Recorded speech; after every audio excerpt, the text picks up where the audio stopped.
আসসালামু আলাইকুম সুপ্রিয় শিক্ষার্থী বন্ধুরা, আশা করছি ভালো আছো। আমরা অষ্টম শ্রেণীর ইসলাম শিক্ষা বিষয়ের কাজ ১-২ আমরা ইতিমধ্যে পেয়েছি। এখন আমরা কাজ ৩ এবং ৪ এর সমাধান দিব। প্রথম হচ্ছে কাজ ৩, সমস্যা সমাধানে ইসলামের নির্দেশনার আলোকে করণীয় নির্ধারণ।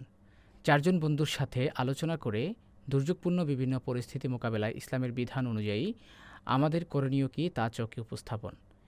চকের ৩টা কলাম দেওয়া আছে: ইসলামের বিধিবিধান, আমার বা আমাদের করণীয়, চর্চা বা অনুশীলনের কৌশল। চলো আমরা চকটা দেখি। ইসলামের বিধিবিধান, আমার বা আমাদের করণীয়, চর্চা অনুশীলনের কৌশল।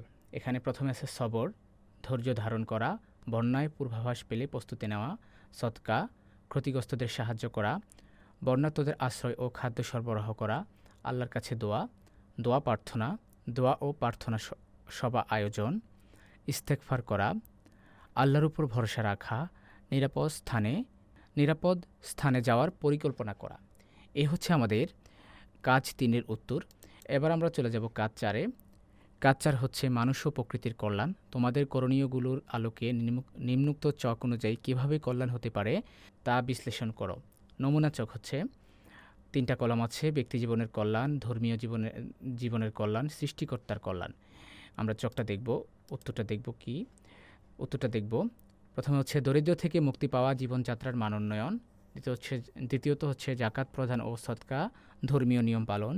তৃতীয় হচ্ছে সৃষ্টি জগতের কল্যাণ, সমাজে অর্থনৈতিক ভারসাম্য প্রতিষ্ঠা।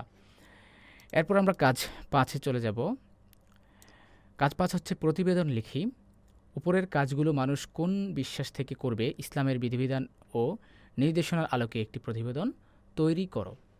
প্রতিবেদনের ভূমিকা: দুর্যোগপূর্ণ পরিস্থিতি মানব জীবনের অবিচ্ছেদ্য অংশ। প্রকৃতি ও সামাজিক পরিবেশে বিভিন্ন ধরনের দুর্যোগের সম্মুখীন হতে হয় আমাদের।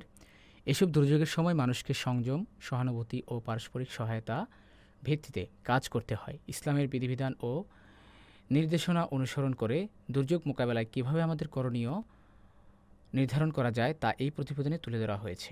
প্রথমে হচ্ছে ইসলামিক বিশ্বাস ও নির্দেশনা।